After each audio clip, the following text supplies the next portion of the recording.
我哋成日聽到咧免疫力喎，究竟免疫力係咩嚟嘅咧？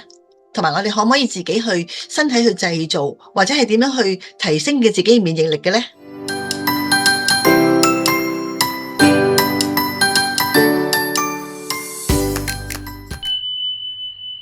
歡迎翻嚟嘅頻道啦，我係 Lily。咁大家都聽過免疫力呢個字㗎啦，呢個詞語。咁但係究竟係咩嘅免疫力咧？同埋我哋身體係咪可以自己去製造免疫力，去提升佢嘅咧？今日咧仲有幾分鐘時間咧，大家喺度分享下喎。大家睇到呢度呢個叫快速檢視你嘅免疫力嘅一個表喎。咁大家做一做問卷啦。第一呢，就係經常感冒或者係喉嚨痛。第二呢，就係睡眠不足少過7個鐘頭。第三呢，就係每日嘅蔬果攝取唔夠。第四呢，係經常壓力大或者焦慮。咁好快呢，大家就剔定交叉已經知道㗎啦。如果你呢，就一項都冇嘅話呢，你嘅免疫力就非常之好喎。如果就中咗1至3項嘅話呢，你嘅免疫力就比較弱。如果4項都中齊嘅話呢，你嘅免疫力就低㗎啦。大家知道自己嘅問題喺邊度？有4點，大家咧究竟有幾多點係中咗嘅呢？如果可能你話平時都唔夠瞓啊，平時都係食嘅蔬果又唔足夠啊，平時都好大壓力嘅呢，你嘅抵抗力、你嘅免疫力呢係一定會係低嘅。其實呢，我哋有4個健康嘅建議俾大家，係幫大家呢就係改善或者提升嘅。正如針對翻頭先嗰幾點啦，第一呢就係要均衡嘅飲食啦。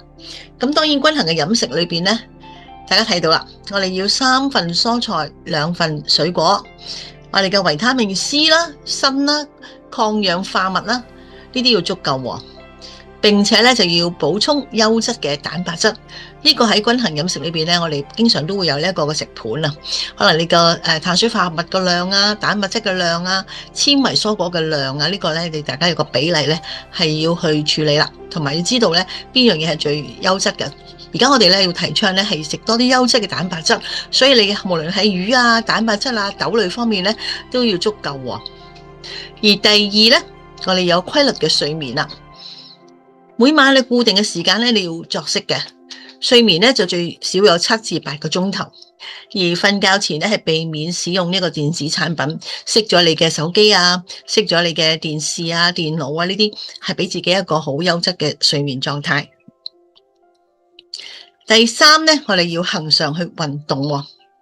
每週咧最少咧就有150分鐘中強度嘅運動。好似快走啊、游水啊、瑜伽呢啲咧都係比較好嘅。咁大家咧就係持之以恆啦。因為運動咧通常咧都會係有時你係可以做到喺屋企自己做，如果唔得嘅咧，你可以出去揾朋友陪伴一齊，係小組一齊做，咁係恆常去運動咯。第四咧係管理個壓力同埋個情緒。咁其實壓力同埋情緒咧，每個人都會有嘅。我哋俾自己一個去安排啲釋放啊、放鬆嘅時間啦，好似每日都做下冥想啊。